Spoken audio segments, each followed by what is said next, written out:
Hi, friends. Welcome to July's astrology. We have a brand new month, and there's a lot of cosmic highlights to go over and consider for what the astrology is bringing us this month. July is electrifying, and I want to say that it's one of the most karmic months of the year, considering we're in between two full moons in Capricorn, ruled by Saturn.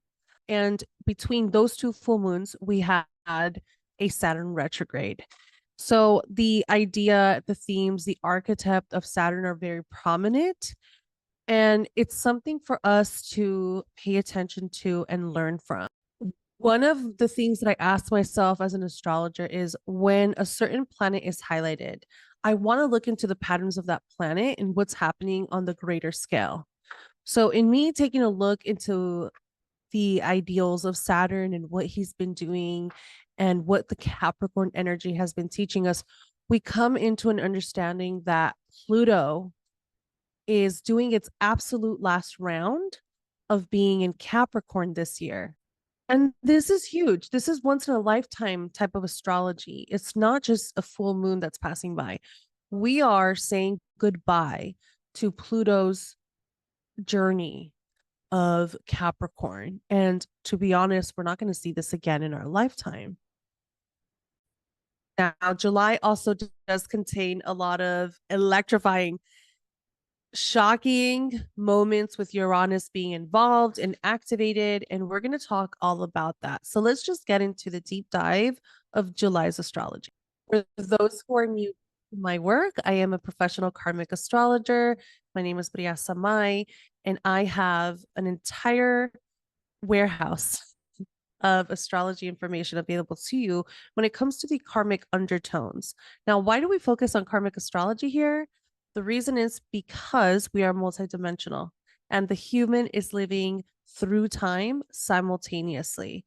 And to really shift the trajectory of our future, we need to look into our past or our karma. And sometimes that takes us into our past lives.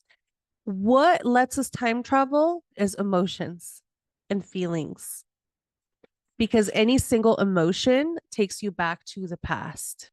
I do TikTok live streams where I do readings for you guys almost every single day. You can check out my Instagram for my schedule. And if you want to book a private session, you always can on my website, briasamay.com.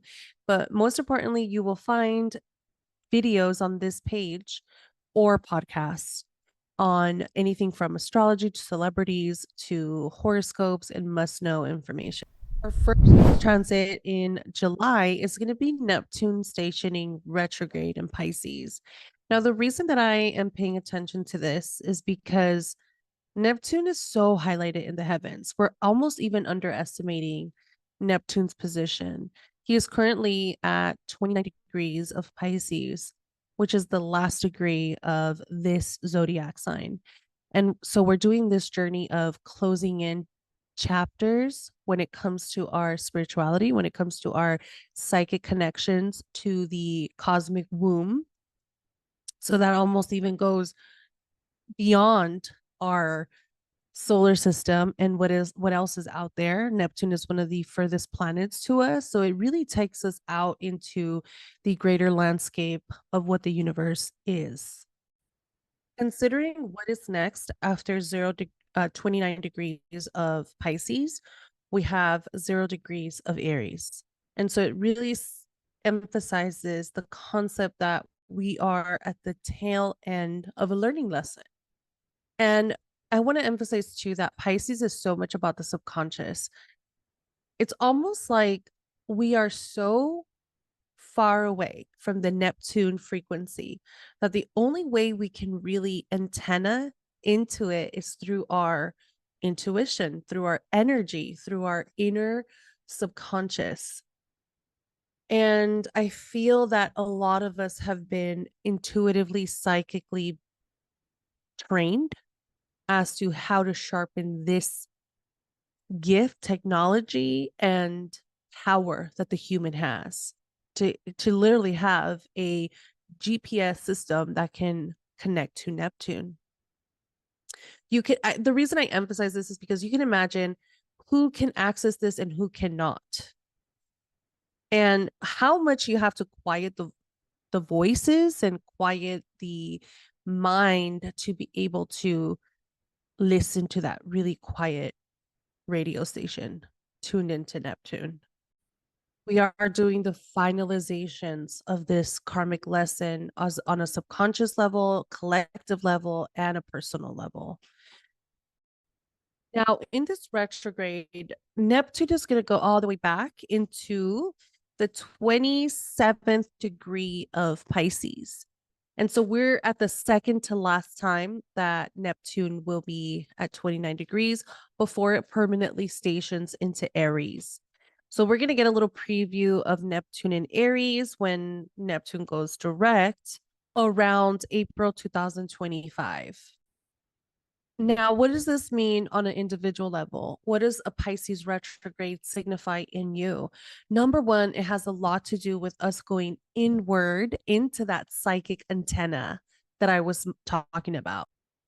The individual is now learning what is getting in the way, what blockages are in their way from reaching this part of the solar system. And I'm really serious about it. When it comes to the physical distance between us and Neptune, what is in between your car or your rocket ship, which is literally your intuition and your psychic abilities?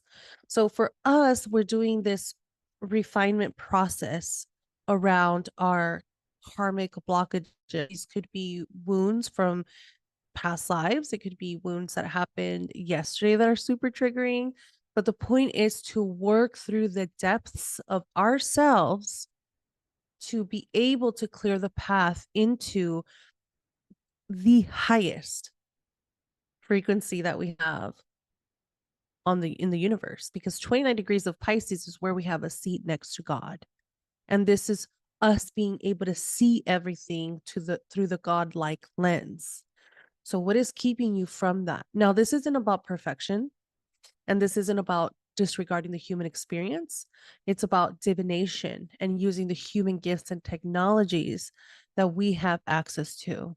So we can take a step back from our human experience at times to see what God looks like and what those perspectives are. And it gives us feedback, and it gives us this an image or a concept to compare our human experience with. So we have about 1 more year of us doing like super deep healing work when it comes to energy, when it comes to grief, when it comes to sadness, and understanding our psychic gifts and abilities and what has kept us from it. Again, I'm going to emphasize that Saturn is also retrograde, which I think is super cool because Saturn provides the tools. And it's like, okay, if you need a practitioner, a book, a new schedule, medicine, herbs, whatever that looks like, whatever you need to do this healing work, Saturn retrograde is wanting to bring that to you.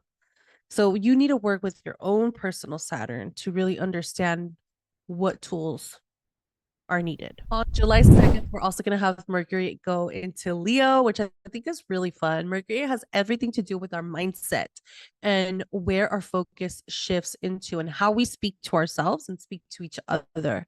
So Mercury going into Leo is vivacious fun. And I feel like this is when the energy of summer really kicks in and the fun of summer also.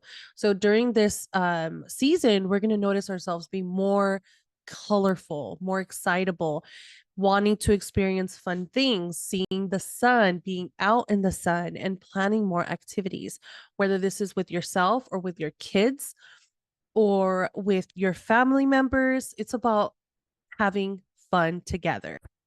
This does also turn up the energy when it comes to summer romances and dating. Now, I have a whole video I'm going to do on love for the rest of this year because I think it is actually a hot topic and a lot of people are struggling with love and romance, and there's a cosmic reason for it. Stay tuned for that video. But what I could say right now is that we should be putting ourselves first, our needs first, And this includes our romantic needs as well. How do you flirt? And how do you want to be courted in a relationship? How do you want to be treated in one? What do you want the dating style to look like?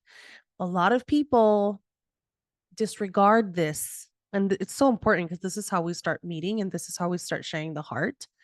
But a lot of people tend to disregard how they want to be treated and courted and just kind of go with the leadership of the what the other person is doing, and sometimes it's not it.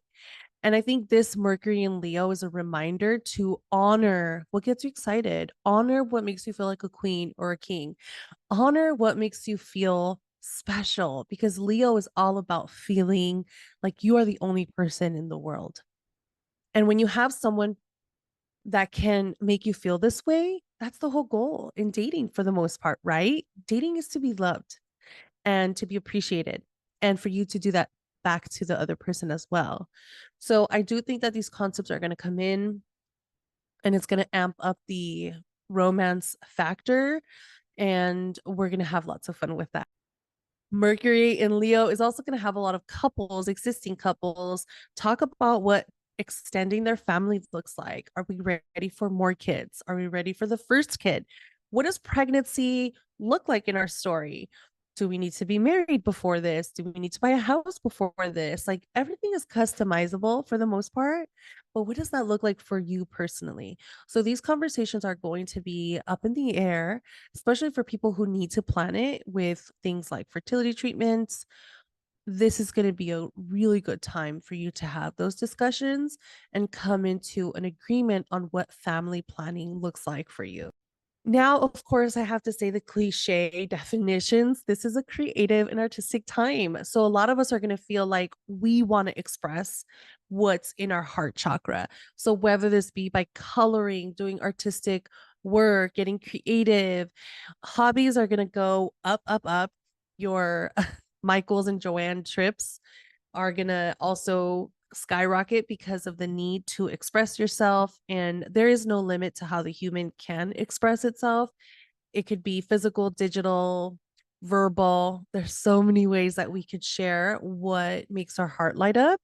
And Mercury in Leo is going to support that. On July 5th, we're going to have a Cancer new moon, which is very special, especially because all of the water in the heavens is under review. And when I say water, this is the water element. And through the water element is how we build our psychic connection and our intuitive abilities to even connect with our higher self. So water is crucial and very important. And we are always working through it. And this is a time in the year where it's highlighted. And so for us to have a Cancer new moon, that means that the sun and the moon are going to be in Cancer, additional to Saturn and Neptune retrograde in Pisces. That's a lot of introspection. It's a lot of review within ourselves and our interpersonal world, like what's happening within us, and essentially our relationship to the soul and the universe. The full moon last month invited us to embark on a journey. And if you haven't watched that video, go watch it. It's really good, and it'll make this one make more sense, because astrology is a forever tapestry. We have to consider what's the greater story, not just this one isolated Cancer new moon. And so last month we were invited, or kind of forced into, going through a cosmic journey. And I talked about getting on a train and the no turning back feeling of, holy shit, I'm in the middle of the ocean and I signed up for this trip to move across the way, and there's no way for me to turn back right now. I can't take it back. And that is a feeling of commitment. It's a feeling of like, I'm not going anywhere. I said yes to this. Now I have to go the whole way through it. Now, this specific new moon is inviting us to remember our cosmic truth, our timeless truth, our universal truth, our eternal truth, and to conceptualize that what is essential when something disintegrates or purifies itself, dies, or reinvents itself, that that energy still holds truth. That energy still holds a story. And it's the human, actually, the human ability or the human alchemy that can transmute that energy. But for the most part, this is the spiritual wisdom of understanding one singular truth, which is the purpose of life and why we're all here. I want to say that we all have independent views of this one truth, and that's what makes us so impactful, powerful, and unique. And that's why you have to tell your story, like, regardless of where you are in life and what your sole purpose is, your job is just to tell your story, because your story is a version of God, a version of the universe. And you're the only one who has it, right? You're the only one who has your birth chart in that specific way. And so if you don't speak your truth and say what's in your heart and what makes you excited, then we have a missing piece of the puzzle. And everything, any spiritual practitioner, astrologer, psychic, whatever, is only wanting to get you to feel comfortable in saying your truth and being in your skin. So with this Cancer new moon, we have the idea and the understanding that a singular truth is our doorway into accepting our life and accepting the gifts of our circumstances and the human experience and the human lens. Because when we understand the singular truth of the universe, then our stories make more sense. Our blockages, our karma, our heaviness and grief and the stories we've all gone through, it just all begins to make sense. And how these experiences and these stories were contracted for us to enable even more self-discovery, because that involves the soul. Like, why would we do all this? Well, because that's what makes and helps the soul grow and expand. So this particular new moon is all about you and your relationship with yourself and the universe. It has nothing to do with other people. It's not that kind of full moon that's going to bring on dynamics with others and this relationship and that relationship, for the most part, unless you are a Cancer rising, or no, unless you're a Capricorn rising, that's different. But for the most part, this is a really personal relationship between you. And I do want to touch on Venus squaring Chiron, which I think is significant because throughout 2024, we've been working through codependency and becoming independent again. And so this full moon is bringing up a little bit of the tension of where your self-worth and self-value is placed on other people. So Chiron is going to be offering some healing work, which I think is always greatly appreciated, in regards to what Chiron is wanting to teach us in the heavens right now, which is heal yourself, heal your warriorness and the version of you who is so brave and courageous to take truly anything on.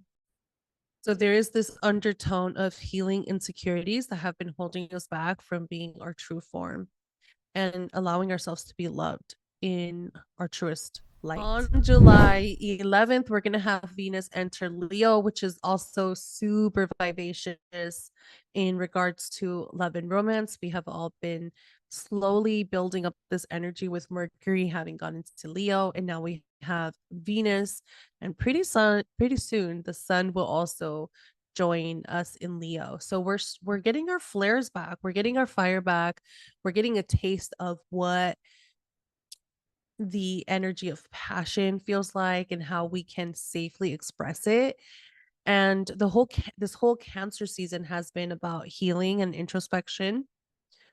And then we're slowly starting to see our journey go into more action oriented. Now that I feel so clear in my psychic connection and my conversations with God, I'm more capable and able and confident to create from here. So this energy builds upon the Mercury in Leo, which is about us expressing ourselves creatively. But this will go into how we adorn ourselves, as Venus is so much about how we beautify our environment.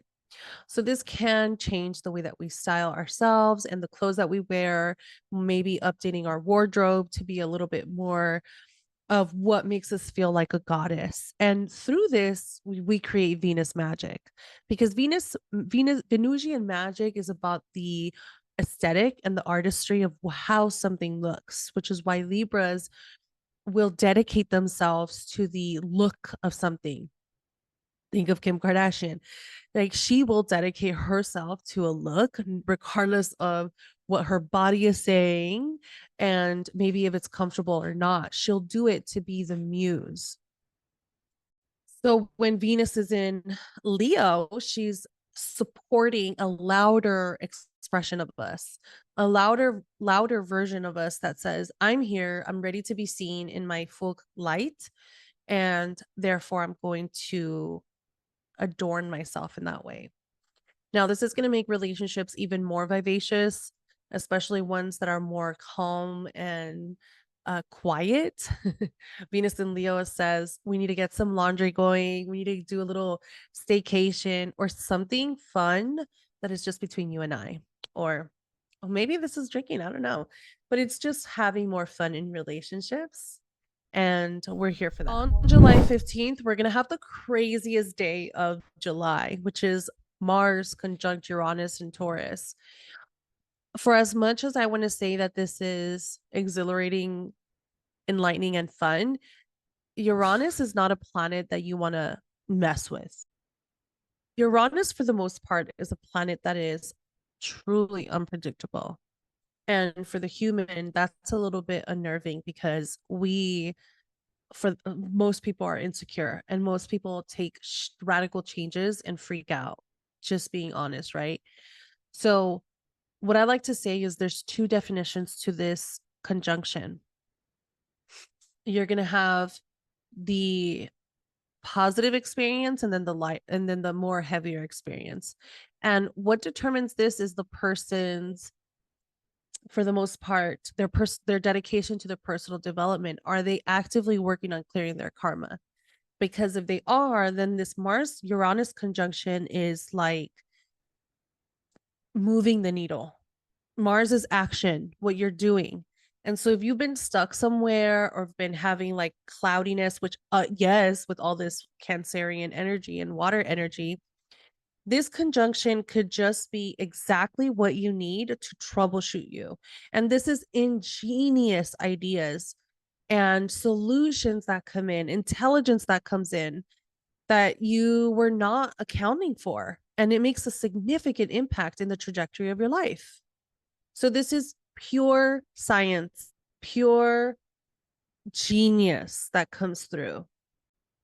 Now, on the shadow side, if you're someone who has been slacking in your personal development and also slacking in your social responsibility, because I really do feel that with us going into the age of Aquarius, everybody has a form or a sense of social responsibility. And so this transit will come shake things up for you. Where are you letting a lackluster expectation be the norm? Because right now it's really not about just being comfortable and passing the time by. You can't. There's so much unsteadiness in the world and dramatic shifts that are happening that even the comfortable are not really at peace for the most part because there's so much disarray. So people are desperately trying to find any comfort that they can be asleep on, and this transit is going to wake people up. Now, this transit does have a collective undertone to it, which is, what is your role in the community? What is your role in appropriately responding to the climate of life? So this conjunction is all about checkmating. Like, is this appropriate in the collective? Is this appropriate? Is this how you act at schools? Is this how you act in church? Is this how you act in all these places? So this is a collective nudge. Like, that's not how we act in public, okay? And people accommodating that, accepting that criticism and adjusting to it. I do think that worldly, culturally, we're gonna have some revelations. Now, whether they happen exactly on the 15th of July, I don't know. We don't like to time, I don't like to time the universe to any one day. But the truth is, it has to do with Aquarius energy. Uranus is involved, and that's the people, that's the collective. So I do anticipate some kind of shocking news that will impact a greater amount of people.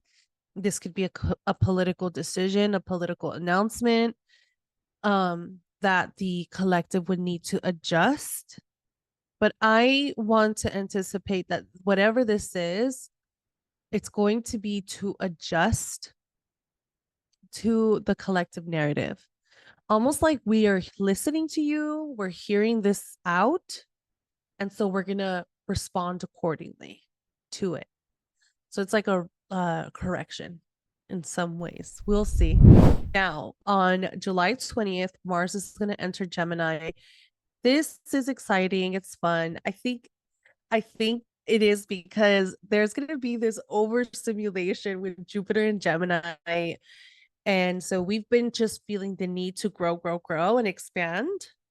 Yet Mars in Gemini is going to help us actually put our mouth daisy at, is going to help us take action. Like, okay, we have the energy and we have the motivation to speak and not be lazy intellectually. So I like Mars in Gemini to be the change that we need when it comes to actually doing what we say and setting the tone for what we want to share out in the world. Again, if you look at my previous horoscope, I talk about the importance of speaking up, the importance of sharing what's on your mind, the importance of what you have learned and teaching it back to other people. That's what Jupiter in Gemini is doing for an entire year. So this year, we're expected to share more. Cosmically, we have this responsibility to say what we've learned and what's on our mind. So Mars is going to come in for a few weeks and support us in doing that. So for anybody who's been thinking of a podcast, a website, a blog, or anything like that, starting a social media page, this is going to be very supportive for you to do, or for you. Now, I will be honest and say that for the mutable signs, which is Sagittarius, Pisces, and Virgo, this could be a little bit agitating with Mars just forcing words out of you when you are feeling a little bit confused and split with Saturn and Neptune and Pisces.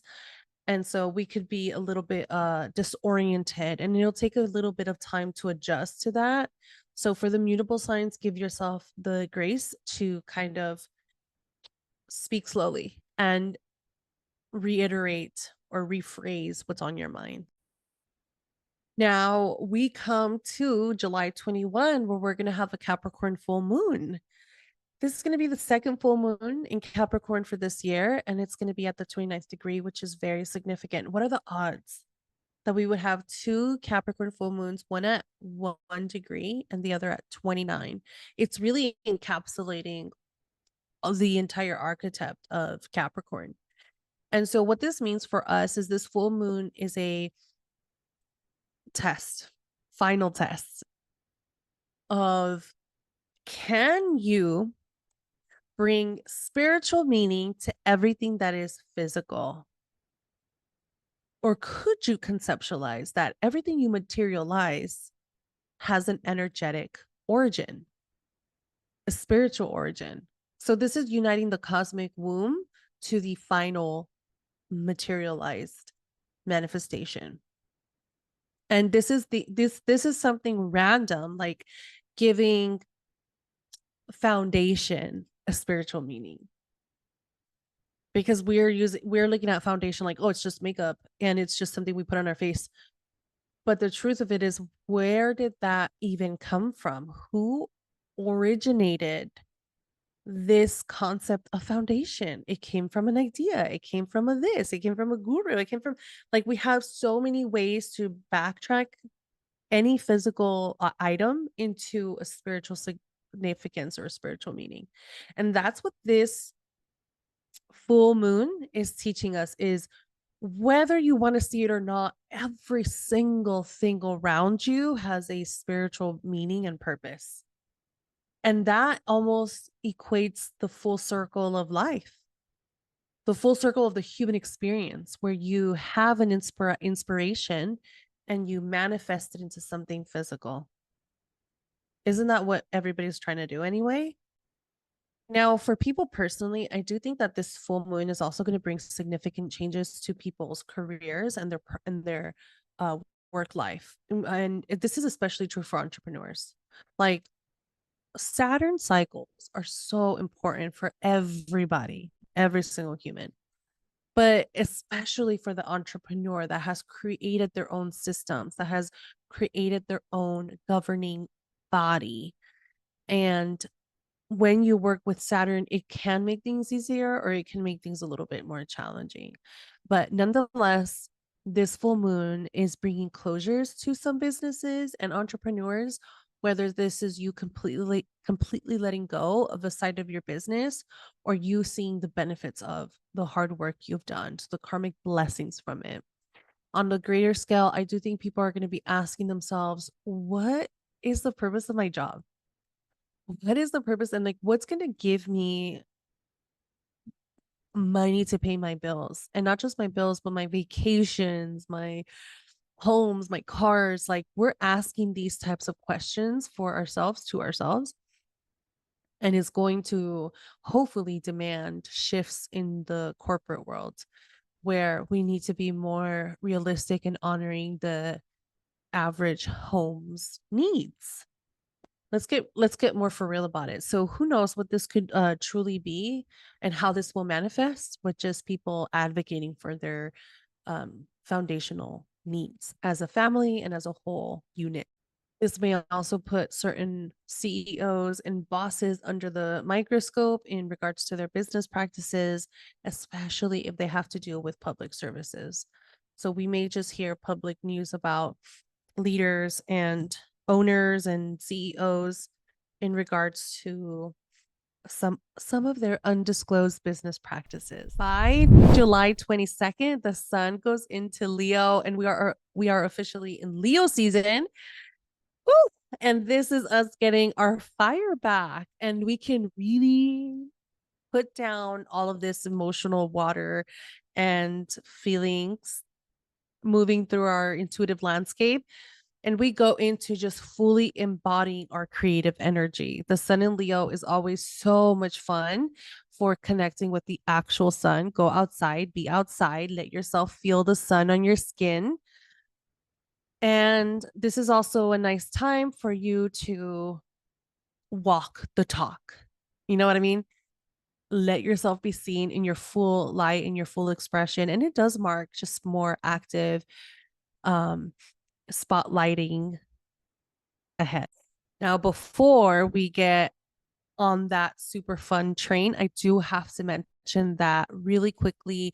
On the first day of the sun going into Leo, we are going to have the sun in Leo opposed Pluto in Aquarius, and that is honestly something to pay attention to. Like, if there was going to be one day that you observe to be a predictive day of what the future is going to bring, it's going to be this day, because this day, or give and take a few days, this time is going to spotlight the actual issues that are happening with the people versus the collective. And we are going to see power dynamics that are going to affect us in the future. And I do expect some presidential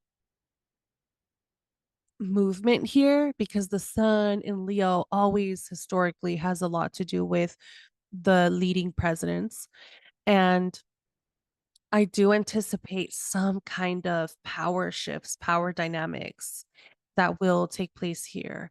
Now, on the individual point of view, this can also bring into the conversation of how you are being an individual amongst this ever evolving sea of social media. and what your relationship to social media is, whether you're a creator or not. And it's so tricky. Social media is so tricky because you're either creating and selling something, or you're consuming. And it's really hard to shift gears, because if you're in the consuming side of it, you want to ingest, you want to eat social media. If you're on the creator side of it, you're just creating concepts and um, content for people to eat. And that brings in like a little bit of social responsibility of what are you creating? Are you being socially responsible with your material? But it is creating this really unique conversation of marketing. Who is selling and who is buying?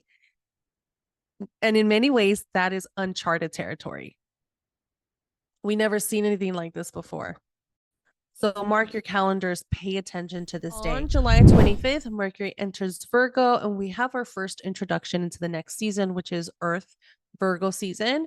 And so we are going to have a little bit more grounding towards the end of this month in regards to coming back down from being through such a wavy, watery period. So I appreciate this because we like to be grounded up in here. Okay. We like to be a little bit more stationed, and Mercury is going to help us with that. Of course, it's going to turn on our analytical eye and our need for attention, details, and organizing and cleaning up. And so this is so much about is this spring cleaning? I think so. Never mind. Googled it. Totally off. But anyway, Mercury and Virgo is so good for decluttering. Sometimes we just need to clear our space, whether this is something small like our living room or like our garage. You can expect to be doing a lot of decluttering around this time. Last transit I will talk about is we're going to have Chiron station retrograde in Aries. This has a lot to do with the active Chiron healing that we've all been doing for a really long time. And the story that Chiron is saying in the heavens is you have to work through the one super deep insecurity that is within you that's keeping you from being your true self. So everybody is invited to look at their Chiron and to see how their Chiron is coming through in their life. Now, the particular degree that Chiron is going to go retrograde is going to be tied to this part of us, Daisy edit. So this particular space in the heavens that Chiron is going to go retrograde in brings a cosmic reminder of how much our will is needed in order to create. So there has to be almost like a purpose in what motivates you. And that divine inspiration is meant to do some form of creative art into the world. I know that sounds like, I know it's so easy to disregard because the average person is like, well, I'm not an entrepreneur, so I don't have to create. While that's true, there is still something, whether you're doing this for a job right now or not, but there is still an aspect of you that is so unique that it can offer support or a greater light to you. So even if you are somebody that's totally in the corporate world, you could be so gifted in the corporate world that you uphold a company that is very needed in the collective. Or if you're somebody who's just a stay-at-home mom, your creative ability to troubleshoot and be so wise in raising kids that it helps shape future adults that are going to really impact the world. Like everybody has a gift and a creative aspect to them that impacts the greater thread of life. And so Chiron retrograde is saying, where in you do you have a certain insecurity about expressing yourself?